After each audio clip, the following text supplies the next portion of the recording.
اهلا بكم من جديد. النهارده باذن الله تعالى هنتعرف مع بعض على الموعد والتوقيت وعلى القناه الناقله لمباراه ريال مدريد القادمه ضد نادي ريال بيتيس في الاسبوع ال16 من بطوله الدوري الاسباني. لكن قبل ما نبدا اتمنى من حضراتكم الاعجاب بالفيديو والاشتراك في القناه علشان تقدروا تتابعوا كل مواعيد مباريات نادي ريال مدريد القادمه بمشيئه الله تعالى. وصلوا وسلموا على سيدنا محمد، ويلا بينا نتعرف مع بعض على تفاصيل هذه المباراه.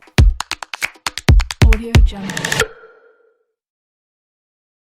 في آخر مواجهات نادي ريال مدريد في الدوري الأسباني حقق المكسب بنتيجة 2-0 أمام نادي غرناطة، وأصبح ريال مدريد بعد هذا المكسب في صدارة ترتيب الدوري الأسباني برصيد 38 نقطة بعد ما لعب ريال مدريد 15 مباراة، حيث حقق الريال المكسب في 12 مباراة وتعادل في مباراتين وهزم في مباراة. وعلى الجانب الآخر نادي ريال بيتيس في آخر مبارياته تعادل سلبيا أمام نادي الماريا، وأصبح نادي ريال بيتيس بعد هذا التعادل في ترتيب المركز السابع برصيد 25 نقطة من أيضا 15 مباراة، حيث حقق نادي ريال بيتيس المكسب في 6 مباريات وتعادل في 7 مباريات وهزم في مباراتين.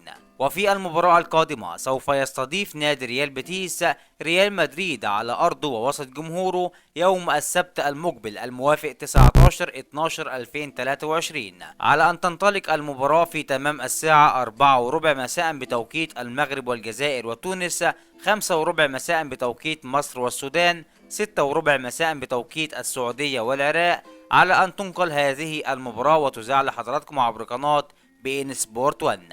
بكده يبقى وصلنا لنهاية فيديو النهاردة وتعرفنا مع بعض على تفاصيل هذه المباراة. نتمنى التوفيق لريال مدريد ولكل مشجعيه في المباراة القادمة، وأتمنى لحضراتكم مشاهدة ممتعة. دمتم في أمان الله، والسلام عليكم ورحمة الله تعالى وبركاته.